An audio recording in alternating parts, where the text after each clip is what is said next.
Why is John McDonnell having a public row with another Labour MP? Well, I mean, obviously at the moment there's been a lot of rows going on. I think the interesting thing is that there are clearly two agendas trying to be set here.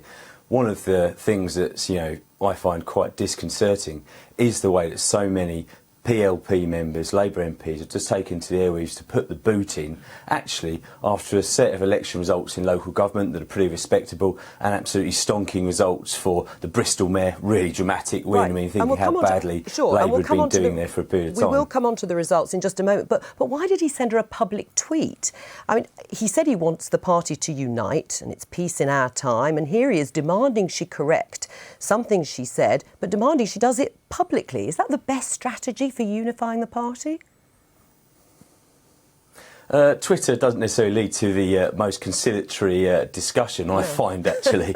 So, I'd advise people just to sort of, calm down slightly and, perhaps talk in a sort of a more diplomatic manner. But I think there is, something that, as a grassroots member, as a councillor of 6 years, a former chief whip, someone who's understands about party discipline, I think a lot of ordinary Labour Party members are becoming, frankly, really fed up with certain quarters of the PLP taking to the airwaves, constructing arguments just to put the boot in, because they still can't get over the fact that the candidate they supported only got 4.5% in the leadership election. Right. It's time to move on. Right. We've got to unite behind the leader. And it's, do you think grassroots members are getting fed up. Do you think it would have been a more grown-up approach to actually say to Caroline Flint and respond to her asking for a conversation, a phone conversation, rather than carrying it out in public?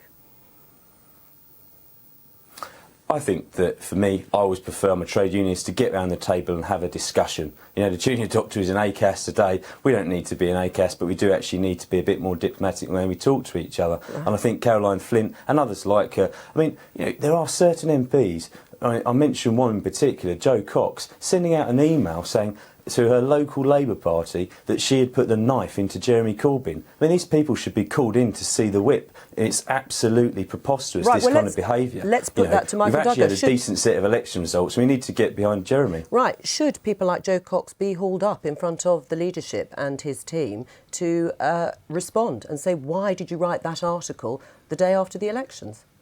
Well, in fairness to Joe and Neil, who did write that article, both of whom nominated Jeremy, by the way, they said that they had deliberately waited until after polling day because they didn't want to do anything to undermine our campaign on the ground. But, they are entitled to speak their mind. I mean, I think there's an issue about how we conduct this debate. So I think it was regrettable, John McDonnell's taking to Twitter. I just put that down to, I thought he'd had a long weekend and, it's long hours on the front bench, and some people are still getting used to it, I think. Right. But you've said we should have done much better in the last 24 hours. So you were also adding to this feeling. Don't forget, Jeremy Corbyn defined his leadership at the party conference by saying, I want a new kind of politics where we can have debate and where even there's a room for a little dissent. Not unreasonable from someone who voted against a Labour leader in a Labour Parliament more times than a Conservative Party leader. So, I mean, these kind of accusations of, disloyalty,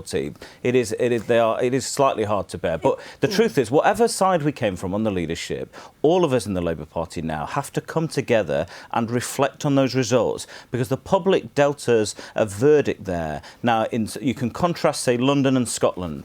And I think we can learn lessons from both.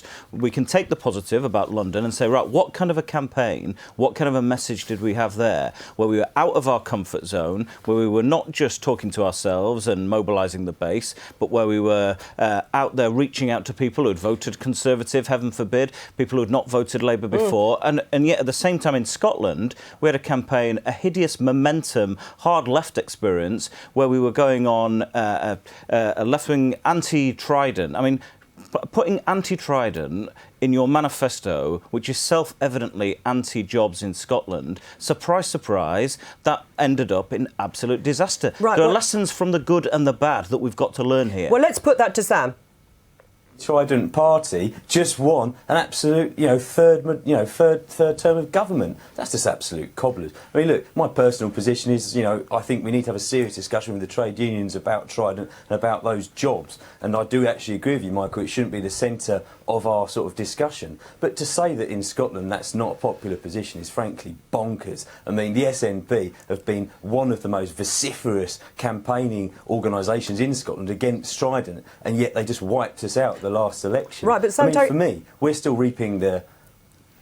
Go on, Michael, you want to respond to that? You're bonkers, we're still reaping, and that position is bonkers. In Scotland.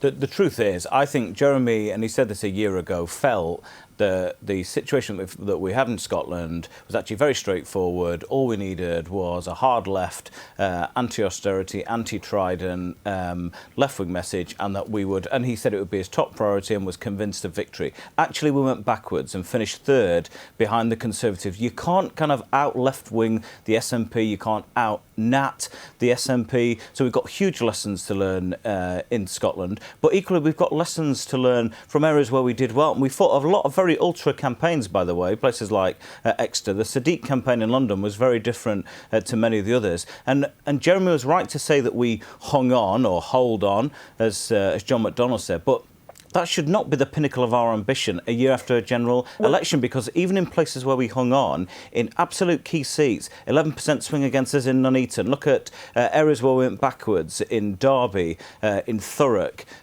in all kinds of areas that are going to be critical. And by the way, the exam question is much harder at a general election. So this is about as good as it'll get for Labour, where you've got a Tory party in total disarray and where people know it's not a general election and you're not electing a Prime Minister. Right. We won't have that luxury in the future. Sam Tarry, I mean, there was nothing on Thursday, I put to you, to suggest that you would have any chance of winning in 2020, whichever way you look at the results. I think, look, let's address that issue of Scotland. The reality is, no matter who is a Labour leader, we got smashed under Jim Murphy in Scotland, one of the most right-wing campaigns and the Labour Party's ever run. And you went backwards in these elections. It's not about right or left in Scotland. It's about constitutional politics. Sure. And I think Michael's deliberately muddying the water. Everything there is seen through a completely different prism. I think you need to take that almost in isolation. Right, but Sam Tarry, I know there's a slight delay. I know there's a slight delay on this line, but can I just ask you to answer the question? What evidence was there from the results on Thursday that you took away that says to you, we are on course to win as the Labour Party in 2020? I think actually on the local government elections, clearly places like Crawley, some of the issues that we had around Nuneaton, people were saying we were going to get absolutely hammered in those elections. Yes. We didn't, actually. These are some key areas. I mean, you also think about Harlow, that's the sort of, an area not far from where I'm from. People there actually are saying that actually what Jeremy is saying has resonance for them. His economic message is really, really powerful, actually, for those people. But you lost who seats. are actually fed up with what the Tories are doing. Labour did lose seats, though, didn't they, in those English elections? The huge result in London. Labour did lose seats, we could have done better. I know there's no point beating around the bush about that, is there? But the reality is there's a firm base to build on from a very, very high amount of councillors in 2012. And you add into that Bristol, 63% for Marvin Rees. The Greens actually knocked out the park. And in London, the reality is, despite what Michael and others might say, Jeremy is tremendously popular as well as Sadiq. That double combination, that double popularity delivered us one of the best results we're probably ever going to have in London. Right. Let me just put then to Michael Douglas. I mean, if you think the party is heading for electoral disaster in 2020 on the basis of what you said, well, you certainly don't think they're going to win at this point, do you? And you've lost Scotland, and many would argue that was a humiliating defeat to go into third place. At what point do you stop, in your words, being a protest movement? At what point do you do something about it, in your mind? Well, I think, first of all, in these immediate days after that, those set of elections, I think we need to learn from them, including the places, they rightly said in Bristol, where we did well, but including the places that we hung on but went backwards, and significantly so. I do think we've got serious hard lessons to learn. Look, the idea that at the moment we're on a trajectory to winning the general election would be in defiance of all history, and we've just got to be honest with ourselves about that. But also, let's talk to the voters out there, rather than just doing the meetings where You know, we pack out the room and we all agree with each other, and we delude ourselves that something's happening out there. They're queuing round the corner. Well, surprise, surprise, the voters in many, many places did not share the same enthusiasm with us as some of our members do. So we've got huge lessons to learn, and I think that's something that any sensible party would do after what have been nationwide elections in every corner of the country. All right, just hold fire, both of you, for a moment. Let me just turn briefly to the mayoral campaign, because as you know, you will have listened on the television and the radio. There were a large number of complaints from within your own party about the tone of the mayoral campaign, Zac Goldsmith's campaign, run by the Linton Crosby team. Do you now regret that campaign that was run? I think Zac was and is an enormously attractive politician and an exceptionally good candidate. I'm not convinced the campaign showed all his virtues in their highest colour, and I think to that extent that was a pity. But very often after campaigns have taken place, they are judged retrospectively. And so if you have a campaign that wins, everyone says, well, actually, that must have been a brilliant campaign. And I think almost however good the campaign, it would have been very, very hard to win in London. Right, but this is about the tone of the campaign, and it was called dog whistle politics by many, many politicians, certainly on Friday when I was covering the elections and their aftermath. We can show you some pictures now of Linton Crosby, who was the strategist in the general election. It was his team that also ran Zac Goldsmith's campaign, and he was then given and awarded a knighthood. I think we can show you the pictures now coming up. Received the honour of knighthood, Sir Linton Crosby, for political service. Do you think that was rather unfortunate timing, Jacob Rees-Mogg, that he should be getting a knighthood, the man that was accused, if not himself personally, but his team, of running a campaign that many thought was racist? Well, I don't think the campaign was racist. I think that's deeply unfair. The tone of some of the campaign, I'm not saying it, but people thought it was. Well, people always throw political mud around. They always attack the campaigns run by opposition parties. That's a perfectly reasonable thing to do.